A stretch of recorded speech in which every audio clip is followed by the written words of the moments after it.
we're just going to roll in today because I'm already laughing. Yeah. One of my good friends on the show, one of the arguably the greatest comics coming around the country, who's got still so much more to achieve. Look at him, Elliot Loney.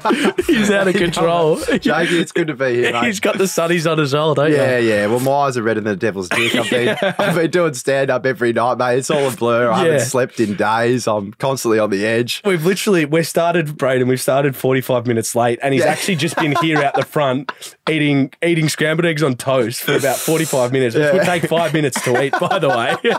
But I don't know what he was doing. So well, we were just commenting on the strange things that we were seeing. Yeah, magpies. We were also just saying that there's so many weird people around. Like, there's always been weirdos around, don't get me wrong, I'm one of them. Yeah. But I've just come to realise that every time I walk down the street, and even on our street, which we won't disclose. Yeah, we won't disclose, but we are the mafia of it. Exactly. But, mate, I walk around and I'm like, man, where do these people come from? Yeah. Like, where do they actually come from? What's a way? Give me, is there any obvious weird encounters you've had of late? 100%, mate. So, as I've been saying, I've just started doing stand-up again. I had a gig on Tuesday night at the Comics Lounge in front of 450 people. Great gig, was awesome. And then the next night, I went to a dive bar on Chapel Street and there were 8 people there. And while my best mate was on, one of my best mates was on stage doing his set, a smacky comes past, right, on a BMX bike, pink shirt, tits, shaved head, mohawk, one tooth. And rolls in on this BMX bike. And he's just, oh, sorry, man, shit. And I was just like, oh, we're going to have fun tonight. Oh, my God. Yeah, but I was just like, mate, this guy's halfway between, like honestly, he was halfway into becoming Smeagol. Like, he was at the halfway point. No like, way. I'm like, a couple more hits of the methadone. He's gone. A couple more hits of ice, mate. He's literally fucking 100% Gollum. Like, he's done. Geez. Do you find it harder performing in front of those crowds? Mate, like the 8 people as opposed to the 450 at the Comics Lounge? To be honest, it's just a very different beast. Like, every crowd is different. And I think, like, it's all like working the muscle, you know? You just become more comfortable on stage, which is what I'm trying to do. My whole motto at the moment is to become comfortable being uncomfortable. So I'm just trying to get up on stage as much as I can and just kind of soak up the fact that I'm there and just be present, stay where my feet are in the moment. So I actually used him in my set. I said, I was going to say. He was sitting there like in the front row like this with his fucking tits out and the pink shit. And I'm like, mate, I used to be a male stripper at time. I hung up the G-string. I've seen a lot of hands, mate. I just want to let you know you have the best set of tits I've ever seen. And he was like, oh, thanks, man. And I walked over to my mate's table and he had literally a jar of nuts and they were all gone. I'm like, mate, are there any nuts left? He goes, nah, mate, we're done. I said, well, that's unfortunate because now I'm going to have to bust one on this man's chest. And his laugh, man, reverberated through the place. He's like, oh, yeah, man, fucking hell. Like, everyone's losing it. There's like 8 people there. Mate, it's just absolute mayhem. Oh, but how is the comedy going? Obviously, you've been going hard. I don't think many people know how many nights you're there a week and for how long. Yeah, man. I've just been doing I'm getting up anywhere I can, you know, whether it's 5 minutes, whether it's 10 minutes, whether it's 15, whatever, just trying to get up as many spots as I can, anywhere I can go. I'm not discriminating. I don't care. And I just want to get up on stage and just do my thing. That's it. I don't care if it's in front of 1,000 people or fucking 3 people. I'm just getting on stage. That's all I want. It's funny because when people, and I was telling Braden this before, but I was like, with you, everyone knows how funny you are and your stand-up comedy and even all your skits that you continuously still do. But like no one really knows that you've had like a real sort of fear of like stand-up or just like the anxiety you get. You're like, I don't even really want to do that. Yeah, man. Well, I mean, I think we spoke, was it last time we did a potty, I spoke about, was it with you or Tommy? I can't remember which one. I can't remember. Yeah, I can't remember, but I did speak about it recently. I was on a podcast and I was talking about the fact that like I genuinely didn't like stand-up comedy and like how I was like fearful of it and all that kind of stuff. So yeah, there's definitely been like a bit of a love-hate relationship with me there, but it was more just like, it's not that I hate stand-up comedy. Like I've got so much respect for everyone who does stand-up comedy and I love comedy, the art, you know what I mean? It's just like, for me, it was just such an anxiety-inducing thing that I just never wanted to do it. Like it just got to the point where it was just like I couldn't get on stage, man. That's unbelievable. Yeah. I couldn't. It's literally like your calling and your thing, and it's still like impacted. So that's part of the reason why you're doing it as well, to get like break the shackles of not doing stand up for a while with COVID and whatever as well. 100%, man. So like I think, I don't know if you saw, like I made a Facebook status the other day. I don't know if you read it, but I was talking about how pretty much the whole journey and like why I gave it away and why I've come back and stuff like that. There's a couple of really big things coming up in June, July that I can't exactly talk about now. We have spoken about I'm excited for you to share though when you do. Yeah, so hopefully this yields a new opportunity for me and carves out a new path for me. But that's part of the reason why I got back into it, because I was just kind of like, well, if I'm going to do this thing, I'm going to be very careful about how I talk about it. I might be just slip it edit it out. I have to be very careful because, I'm not going to jump on stage at this thing and be like getting the 8 Mile thing and get the jitters. You're getting all the cobwebs out now. Yeah, getting the cobwebs out now. So go. that's what I was, just sort of reiterate what I said earlier, just getting up everywhere. Like I don't care. Like I'll go anywhere, man. Like I'll just stand up and do my set. It's fascinating. Now with, actually just thinking when we were speaking about it last, we talked about the podcast. It was when you picked me up to go to my night out on my birthday. Oh, yeah. It took us an hour and a half to find a car park. Yeah. We were the first ones there.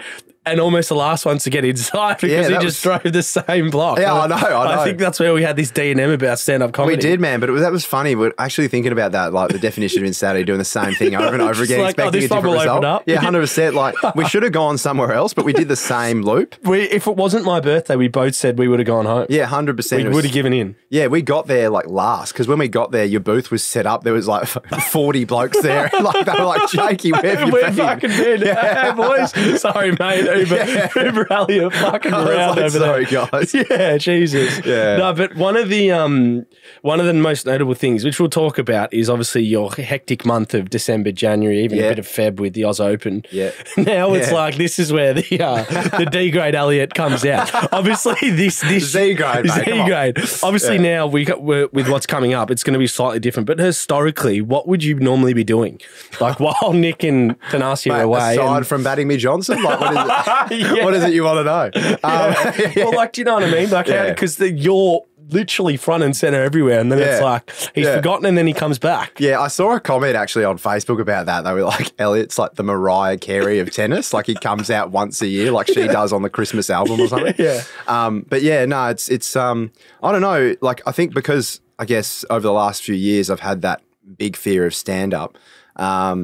Usually back in the day, I'd probably be doing gigs and just honing the craft a little bit. But then I'd just be sort of tennis coaching, batting me Johnson,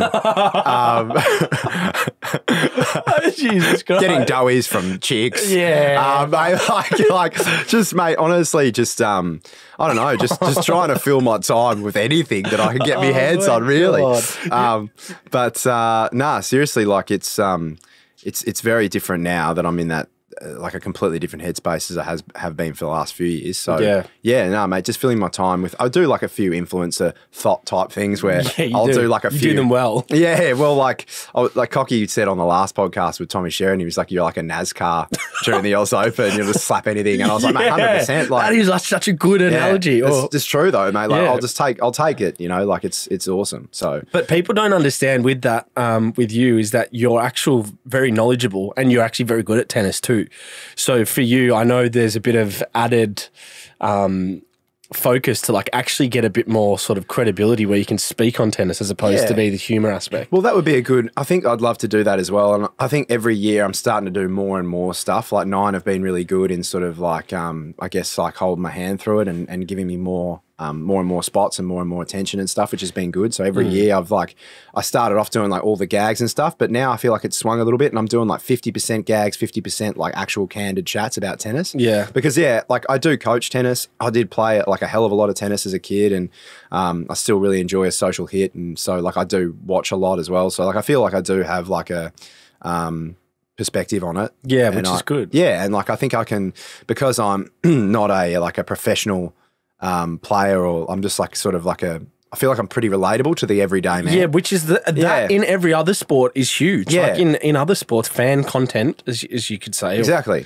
Fan comments actually get a big following. Yeah, exactly. So I think like it'd be good over every year. Like that's what I'm trying to gear towards. I've got a manager in Sydney and she's trying to like help me get to that point as well. So hopefully next year I'll be doing even more of that. And I might even go to the US Open this year and see if I can do a little bit of stuff there. I was going to say, because even for the actual sport itself, what you bring to those tournaments on the side, no one really does that. It's pretty niche, isn't it? Yeah, I mean, it's fucking insane. It's very niche comedy. He's putting on Rafa's fucking hair and talking to Rafa. Yeah, no one else does it. But yeah, no, it's awesome though, man. I think it's really cool. Like, because it is that tennis type impersonation comedy is pretty niche, but it's amazing because tennis is such a loved sport and people are so fanatical about it. Like sport in general is a very fanatical thing. Yeah. But I do find that if I go anywhere in the world, because tennis is an international sport, I always find someone who 100% knows all about what I do, and they're like, really? It's crazy. Even if you go a tournament around the world, anywhere, man, like Canada, like America. So you've got that rep in the sport. Well, yeah, I just think that like if you're if you're a tennis fanatic, like they kind of know who I am because they're like, oh, you're the guy that does that. That's so funny because it's so relatable to them. You know what I mean? Yeah. Like a lot of Spanish people, because they're Nadal fans, have seen my Nadal impressions. Like people that don't speak English, but they're like, no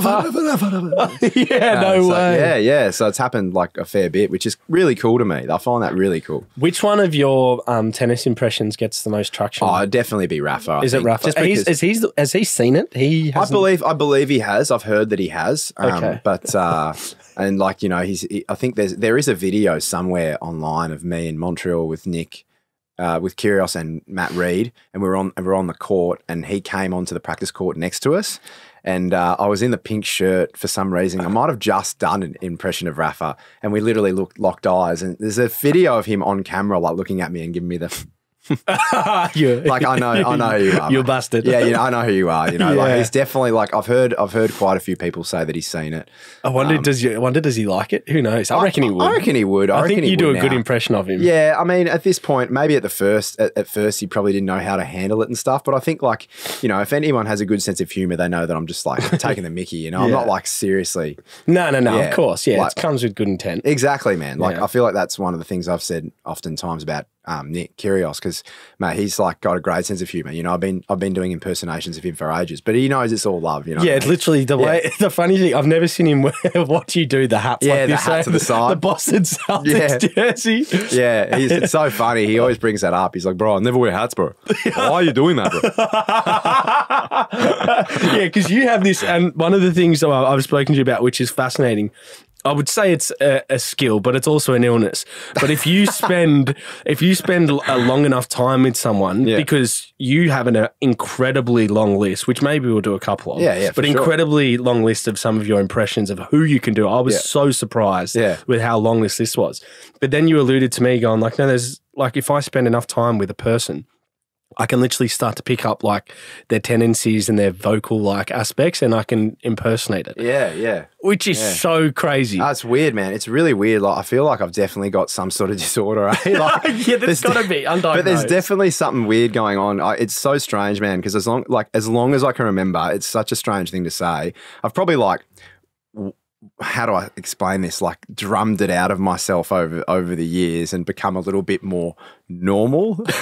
but like going off the 15 minutes out the front there, he's lost the plot still, mate. Yeah.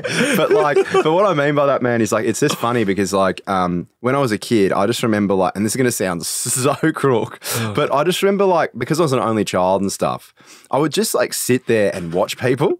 You know what I mean? Like I know that sounds really crook, but like I literally would, man. I'd just be like fascinated by not necessarily like what they were doing, but what they were saying and how they were saying it, and like I don't know, I would just absorb things like and nothing of note. Like I couldn't absorb any like schoolwork.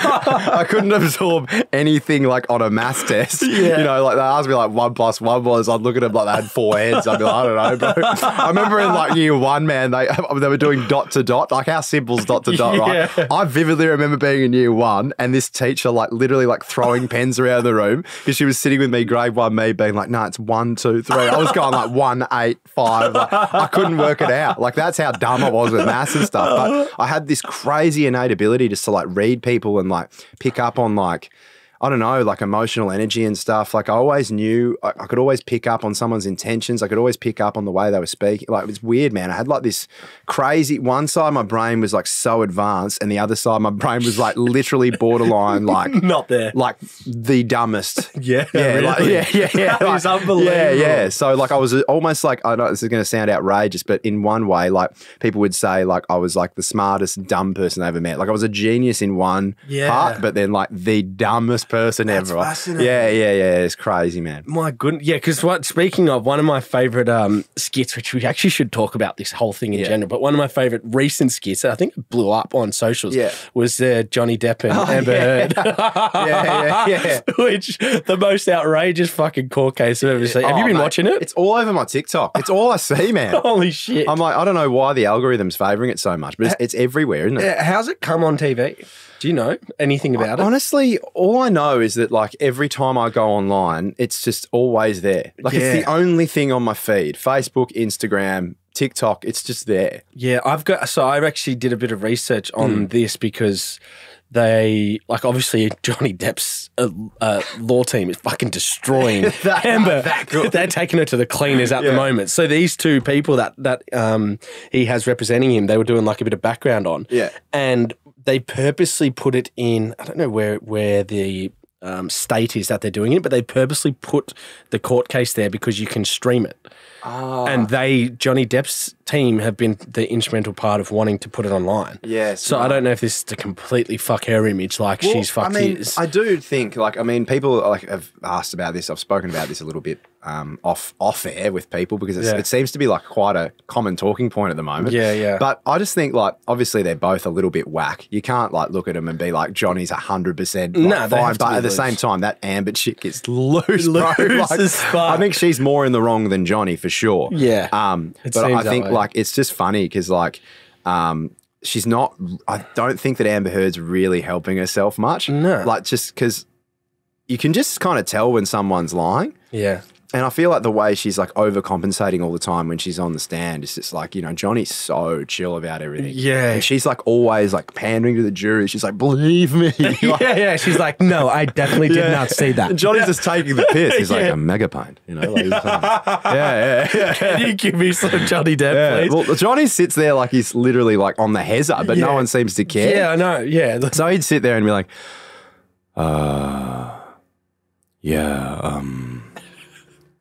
I just did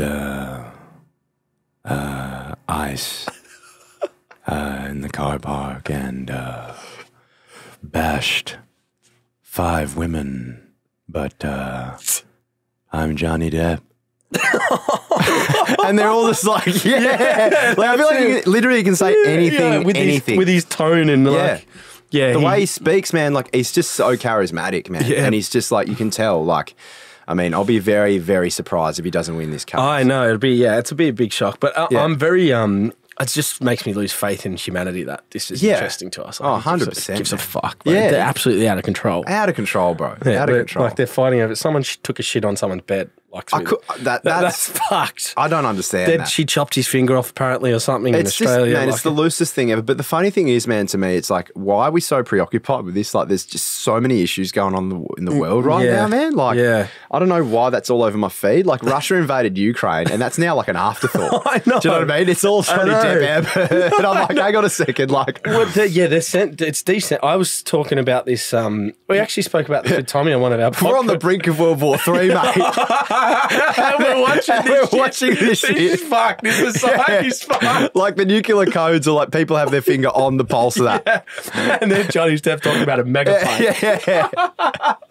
It's nuts, man. Oh, that was one of the great sayings. Yeah. Now, with your impressions and so forth and sort of what you're doing, like when did this start? Because it's been ongoing for a long time. Oh, the impressions and stuff. Yeah, well, because there's adults now, like grown-up men that were like, mate, you were so funny in my childhood. Yeah, man, it's crazy. That happens a bit now, yeah.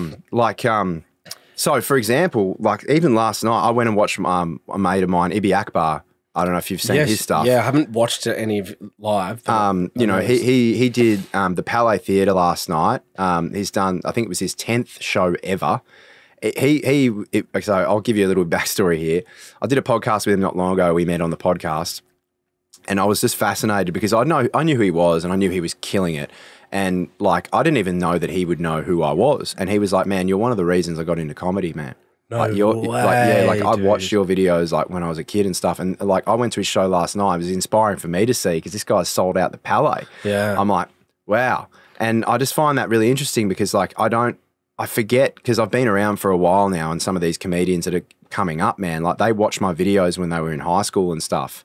And so like, it's crazy to me that I have people coming up to me who are really successful, doing really well, being like, you're the reason I'm doing this kind of thing. It like gives me goosebumps, That's man. I'm like, holy insane, shit. dude. Yeah, like I just completely. What was the first one? Was it the, like, because my first one I ever saw of you was the 9A's footy coach. Yeah. The first. With the filter of like. The Mr. Parker, Mr. Parker. The first video I ever did was Man vs. Metro. That was a Bear Grylls parody. Oh, Bear Grylls, that's the other one. That was the other one. That was from years ago. That was the first one. That was the one that sort of changed everything for me, you know, because that like YouTube was kind of at the time in its infancy, and then like I just remember, I think I've said this a couple of times, but I remember like putting it up with a mate of mine at the time, put it on his channel, and I just remember being like, oh, whatever, like I don't really care about whose channel it's on. Probably a big mistake at the time. Definitely should have put it on my channel. Yeah, but. Did that blow up on his? It blew up, yeah, and he got a few subscribers off the back of it. But at the time, I was so young and naive. We were both kids, mate. We didn't know what we were doing. Yeah. And I just remember thinking, oh, yeah, I don't really care where it goes because nothing's going to happen, right? Just put it up anyway. I remember going to bed, and I just remember waking up and seeing it. Like, I went www.youtube.com, and I've typed it up, and it was in the YouTube banner. Like, they had the suggested videos. Like, this is like worldwide. Like, it was there, like featured videos. What year was this? 2013. So YouTube is kind of, it was like it was the most watched video in the entire world for that particular day. Whoa, how many views are we talking? Oh, I think it got like 500,000 views overnight. That is unbelievable. And I remember like refreshing, because at the time, I'd never done a video. Like, I was just come out. And I remember like refreshing the video and just being like, this can't be real. Like, I just kept doing it. And then, man, it was overnight. It was instantaneous. Like that week, I think the weekend before, I went to a nightclub, and like I was just walking around, and like I couldn't get one conversation going with a chick. Way. You know what I mean? The week after that, I went to that same nightclub, and everyone was like, man, there's Metro. What the fuck? Everyone's coming over asking for photos. Chicks finally wanted to talk to me. No way. Mate, it was so weird. It happened overnight. Like, I just, and so I got a taste at that time of what it was like to be famous, I guess. Yeah. Which is crazy to me. It's such a fickle thing, because I've been explaining this to someone recently. Like, people ask, oh, do people still stop you on the street? And occasionally people still do, but it's all about like how topical you are at the time. Like, people have really short memories, I think. Like, there's been times where I've been posting a lot of content online, and people have been coming up to me and like asking for photos, and I get stopped a lot. But because I haven't been as active on social media now, it's died down a lot. But it's crazy how like you make one video that goes viral, and then everyone wants a piece of you, and then you disappear, and they're like, I don't give a fuck about this guy. Like, it happens like that. Yeah. So that's why I think like it's really cool that I've had like a taste of it, so I can objectively like understand what it's like to be like revered, but then also understand what it's like to be a nobody. Yeah. So like, you know, when I'm having conversations with guys like Kyrgios, who's like obviously like an insane different level of fame, like I've been out with him and it's just insane. I can understand where he's coming from, because I can be like, look, I kind of know what that's like in a way. Yeah, it's like when you talk tennis with him, probably you've played a bit enough it's to like, know. It's like relatable. You can relate. Yeah. Yeah, but like, you know, so there was a time there for a little bit where I was like, do I want to do this? Like, because if I did ascend to that level of notoriety, would I be okay with that? Yeah. And it was like a conversation that I kept having, and then I was like, nah, I love making people laugh. I love doing comedy. I love doing stand-up. I love doing videos. That's just a fucking part of it. Like, you know, if you're going to be doing that kind of stuff, people are going to recognize you. People, you know, so it's kind of like... I reckon that even when I've been out with you of recent times, whether people are coming up to you, I still reckon everyone in the room kind of knows who you are. I think it depends. I think it's funny, man. Maybe they do, but I think like... Well, they've seen you somewhere and they're like, I recognise that head. Like, I've had a lot of people come up to me recently being like, I know your face, mate. Yeah. You know, like that kind of stuff. Oh, that's fun. What do you do when you say that? Yeah, I'm just like, mate, Crime Stoppers. It's kind of, it's just sort of there. I'm like, don't tell anyone I'm here. But it's like, but you know, it's like I said before, it's like people have like, it's like, it's very fickle is the best way to describe it. Like if I'm making lots of videos, like say for example, tomorrow I made like a super viral video, then everyone would be back on the Elliot Loney train. But if I'm not making anything, like people just go, oh, like there's no point in me taking a photo with this guy because he's kind of like a bit, he's a bit yesterday's news. Do you know what I mean? Yeah. But it's funny, man. It's really fickle. Like it's all the powers in you. You know, it's all like if you know, like you could go out tomorrow and make like a crazy viral video on YouTube and everyone would be like, Jakey, yeah. Like, you know, like it's just fucking love crazy, man. Like it's amazing how this world works now, how like, you know, people can become stars overnight. Especially, it's like things like TikTok as well. Yeah, TikTok, I mean, algorithms on that. I was actually going to say this as well. Like I feel like now it's the market's so saturated. It's like you can be famous on one particular app. Like people come up to people on nightclubs and stuff now and go, oh, you're TikTok famous. Yes. Or you're like Insta famous. Or you're like Facebook famous. Like fame is now defined as like different tiers of fame. Yeah, like exactly. Yeah, there's a platform fame. Yeah, it's so bizarre. Whereas like back in the day when there was just like television and stuff, it was like one. It's so different now, man. Everything's changing. It's crazy. One of the you mentioned his name before, and I wanted to get what he's like off the court, but he's with Nick Kyrgios. Obviously, man, I saw a photo the other day. I reposted on our page for everyone listening, so they might have seen it. But it was like Nick Kyrgios versus the current top 5 or top 4, and there was literally like 3-1 to Nick Kyrgios, 2-1. In regards to like how many times he's beaten them and they beaten him, he'd like outweighed them all. And some of them, I think only Medvedev had beaten him. I don't know. It was a 2-1 Medvedev, I think it was. Yeah, 2-1 Nick Kyrgios. So it was just like fucking unbelievable. Yeah, mate, like I've said it a few times. Like I've got no umbrage in saying this at all. Like it's just like he's the most naturally talented tennis player I've ever seen in my life. That's crazy. And like I've been on the court with him before. I've spent a lot of time with him, and like he's a fascinating dude, man. Like he's a lot more intelligent than people give him credit for. He's a very smart guy. He's well spoken. He's funny. He's charismatic, man. When he gets on the court, like when we're on a practice court, like he just does stuff that like it just gives you goosebumps, man. You're like, I've never seen anyone do that before. Yeah. Like how much talent does this guy actually have? And like, I think he'd be the first to admit it over the years. Maybe he's just like kind of let his talent do the work. And obviously hard work beats talent when talent doesn't work hard. So you probably see a lot of guys in the top 10 now that Nick is literally a better player than on paper.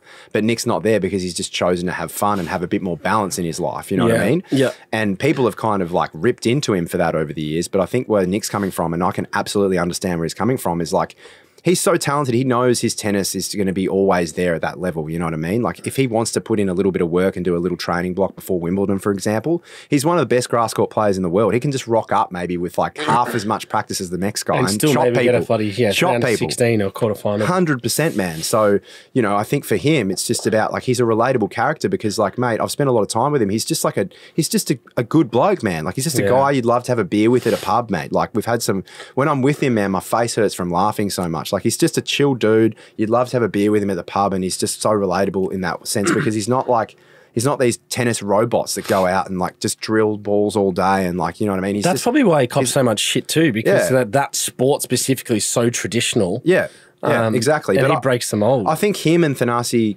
Kokkinakis, obviously they changed the face a little bit when they won the doubles, which is great to see. Like, I think the sport needs that. Yeah. I think the sport needs Nick Kyrgios and Thanasi Kokkinakis more than anything right now. 100%. You know, like, I think that's exactly what they need. They need guys, in a sense, like me, doing crazy shit on the boundary as well. Like, I think they need, like, a Bruce McAvaney of tennis. Speaking of what you were doing on the boundary through the service games of the opposition.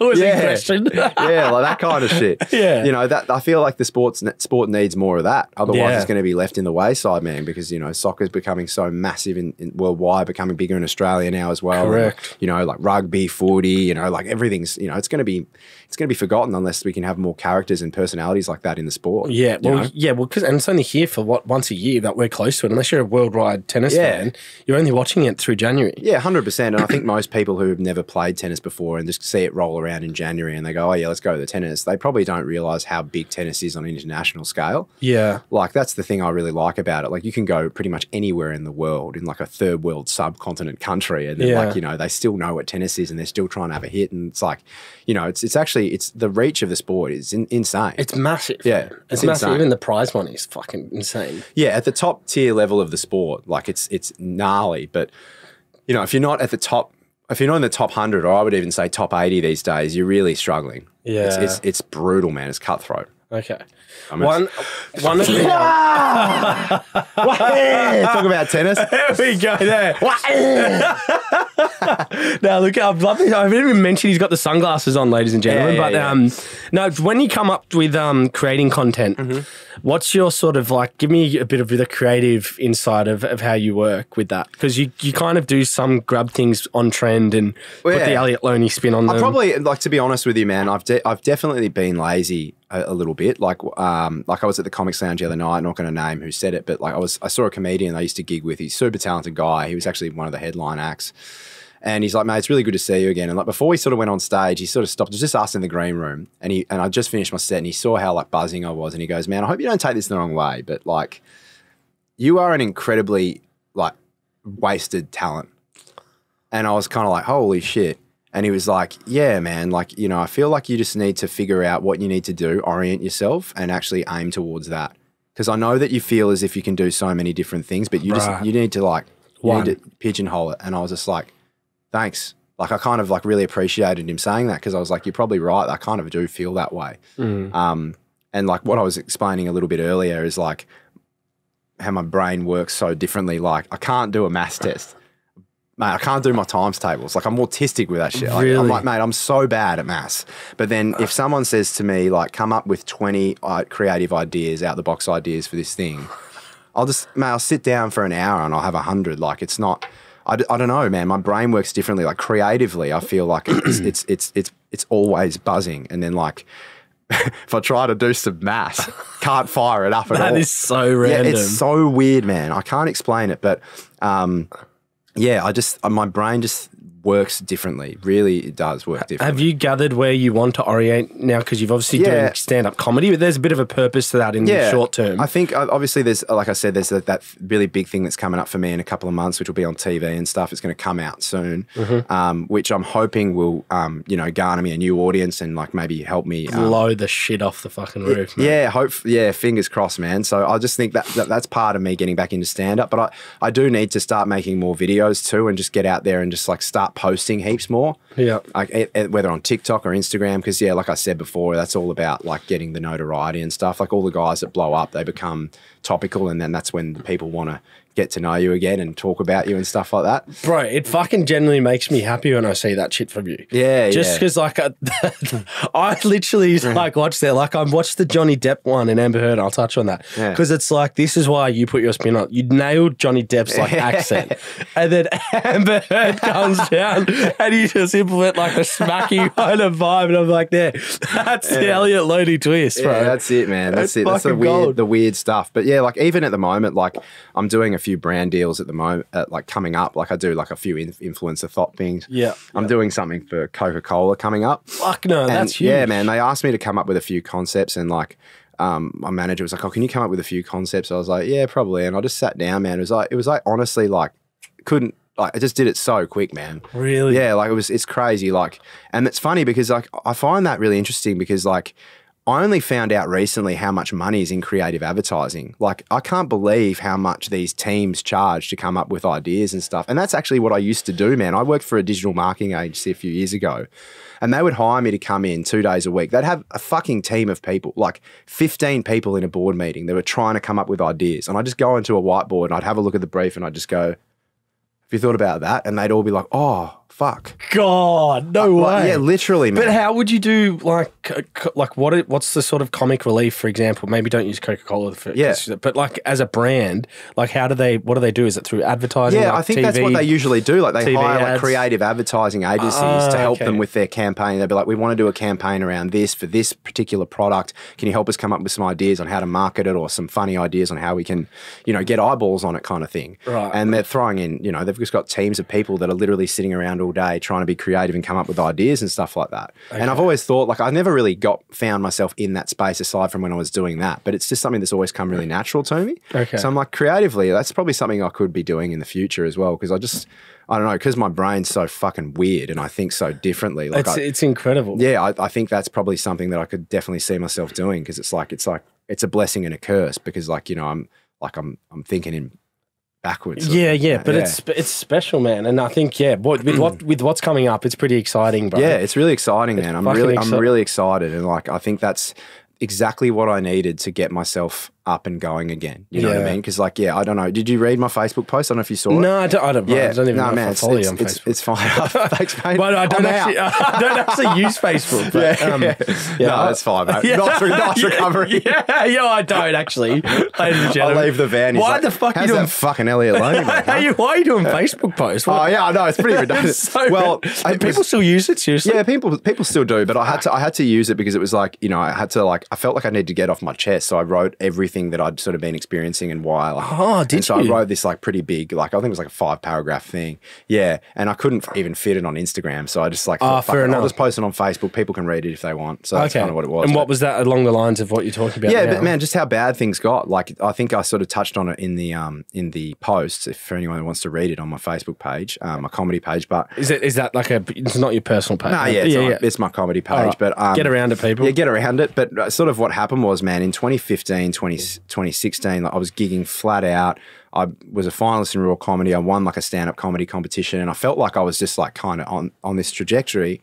And then I just started like overthinking stuff, and I put like this really ridiculous pressure on myself, because I was like, everyone now expects me to be a certain way. Like when I was first starting, I felt like I had no expectation, and it was all in my head, man. Like no one fucking thought this. Yeah. But I felt like I had to bring a certain standard. And so I was like so in my head, man, that I literally found myself in this perpetual state of performance anxiety that literally got so bad, man, that at times I would just go to gigs and go out the back door before my name was called out. Ended up in hospital, man. Like you're fucking joking, yeah, seriously, man. It was that bad. Like I literally couldn't regulate. Like, I think you told me this once before, but like people would call you like, where the fuck are you? Yeah, man, it got really bad. Like, dude, I had like offers coming in and stuff, like really like genuine, like legitimate like offers for like TV stuff, radio stuff, and I would thwart all of them, man. Like I didn't even know behaviorally. Is that a word? Behaviorally? Yeah, behaviorally. Yeah. I got it. I can't even speak. I'm having a stroke. Bringing back the anxiety now, mate. Here we go. Turning into the chapel treat smacky. Here we go. Mate, soon I'll be growing tits and my teeth will fall out. Nah, but that was just really strange, man. Like I didn't even know why, like subconsciously I was like just jeopardizing all these opportunities. And then it took me a while to kind of realize what was going on. And that's why I gave it away, man, because I was kind of like a bit conscience stricken, didn't want to like to be anyone else's burden. So I just fell out of love of stand-up. I gave it away. That's just why what you're doing now is so amazing, because not many people know that backstory. Well, that's exactly it. Like not many people know what I went through to come back. Only like a few people who saw me at my lowest point really do. Like my family, I kept it from them. Kept it from everyone, man. And it was really weird because like, I'd see people out, or if people did recognize me, they'd be like, oh, where you been and stuff. And it's like hard because you can't really explain that to someone, you know what I mean? It's like, I don't know. Like, I'm a fucking weirdo. I've lost my mind. Like, you know what I mean? Like, how do you explain that to someone? Did you seek like help or support, or did you kind of get yourself in and out of the hole? I probably should have gone to a therapist or a psychologist, but I did what like most blokes would probably do in that situation. I just bottled it up and put it in the bin kind of thing. Take 3 years to get over something. Exactly. Could take 6 weeks. Yeah. But then I just kind of read a few books, and honestly, man, it was only recently when I had this offer for this thing that's going to come up in June, July. And then like actually meeting Ibby, who I spoke about recently, because I met him, and when he told me that I was like part of the reason he got into comedy and stuff, kind of reality. It kind of just like the penny dropped a little bit, and I was like, fuck, man, like it's kind of cool to think that I have inspired people over the years, and I've kind of forgotten that. And then I was just kind of like, well, this guy's It's incredible. His first stand-up show was in a theater. Yeah. Man, my first stand-up show was in a back alley of a fucking bowling alley, like behind a shoe store. And maybe we need to link you up with the Hour Group or something, because they fucking. Look, I don't see the difference between you and Ibby. Like, I mean, he's just regular content that has a following. Yeah, look, I mean, I think he's super talented and stuff as well. But I definitely know that I could also be doing theaters like that if I 100%, bro. But at the same time, like that part of that was me speaking to him and being like, and him saying that, and then I was like, well, that's inspired me as well.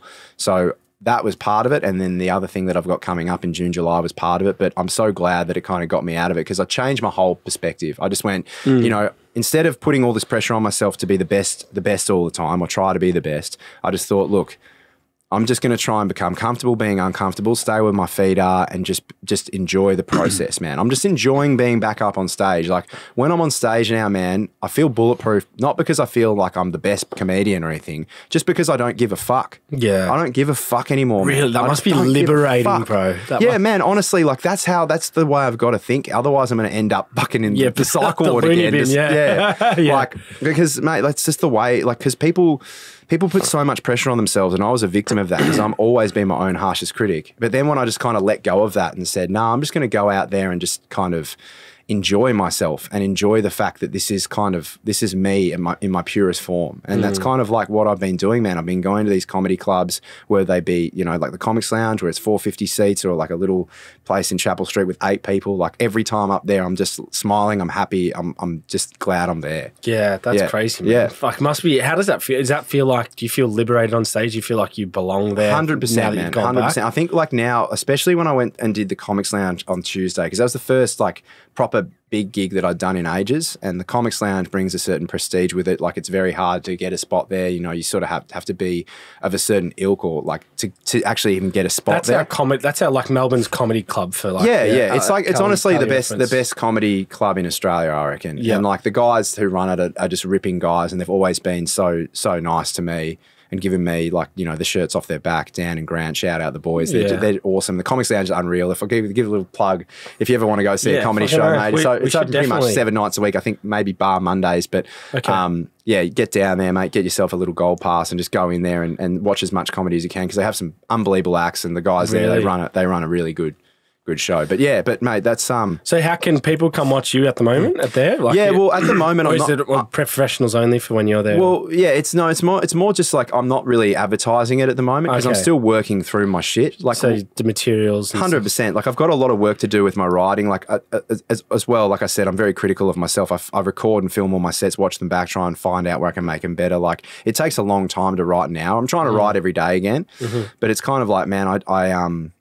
I think, like, I'm still working through the kinks. Like, while I maintain that I do think my ceiling's really high, to reach the point that I know that I can get to, like, I've got to focus on where my holes are. Yeah. Like, I'm great at coming up with comedy concepts. Maybe my comedy writing needs work, so I'm trying to figure out how to, like, build that. And then, like, I think, like, watching my first few gigs that I did, like, a few weeks ago, like, I was probably, like, a little bit, you could see I was a little bit more anxious and stuff. Now I'm, like, way more comfortable. So, like, it's about finding the pauses, like, staying in the bit, like, not being uncomfortable when, like, there is a lull, you know what I mean? Being like, you can bring them back. Like, it's just, man, it's like an orchestra up there. Yeah, it's crazy, man. Yeah, it's like, Oh, well, it's going to be exciting. Now, before we round out, I do want to do some impressions. Yeah, okay, far away. One of the things today, excuse me, that I wanted to talk about, was the other side of Elliot Loney, which was exactly that. So I appreciate that, because not too many people know that the work you're doing now in build up for this platform you're going to be on, and also the history of you with stand-up is pretty special. When we had lunch that day or whatever it was, and you told me, I was like, fuck, that's insane, bro. Yeah. I was so not shocked, but I was just like amazed that someone as gifted as you still felt and thought that way. Oh, yeah, all the time, man. And that's like a part of the reason why I put that Facebook status up there, because I was like, if there is people out there that actually looked up to me or whatever back in the day, whether it be now or back in the day or whatever, like, it's kind of cool, I think, for people to see that, like, everyone's human, man. Everyone has their own battles and stuff, and it's perfectly normal. It's like, it's almost good to normalize it and just talk about it. And that was all part of it. Like, since I've come back and done stand-up again, speaking to all these comedians I used to do gigs with, like, a lot of them had experienced very similar circumstances. Right. And I'm like, fuck, man, I didn't know that. Like, I thought I was the only one. But yeah, it's when you're doing like a high pressure thing in like that, like, yeah, a lot of people do deal with that sort of shit. Yeah, so All right. Well, I was going to give you. I'm going to throw a couple at you, and then maybe you can take the floor with some. But the first two that I would like to do, I'd like you to, because of your depiction of a magpie outside, is just Bear Grylls analysing a magpie. Oh Jesus, that's a bit loose. All right, so I'm Bear Grylls. I've got a spot of malaria and I need to get I've never seen a bird like that before, especially of the avian variety. I might just have to rip off its head and eat it. Oh, yes, there we go. This is how talented he is. I think I could just throw situations and you just go bang. Yeah, but let's do Matthew McConaughey. Oh, yeah, we can do McConaughey. Yeah, because he's actually seen your impression as well. And like literally was like, dude, that was amazing. Yeah, he like came out and talked about it. Yeah, he actually said it. I think he's like, I just saw an impersonation of me reading an excerpt of my book, Green Lights. Now, I don't know who you are. You know who you were. But I loved it. It wasn't necessarily good. It wasn't necessarily great, but it was all right. Yeah. There we go. There we go. Yeah. What about, mate, the other day I was fucking around and because sometimes I forget I do voices. What about Kevin? Kevin, what's up? Yeah, what's going on, guys? Yeah, I'm fucking Kevin, guys. Yeah. Kevin's got a transfer. Fuck you, Kay, you fucking Jew.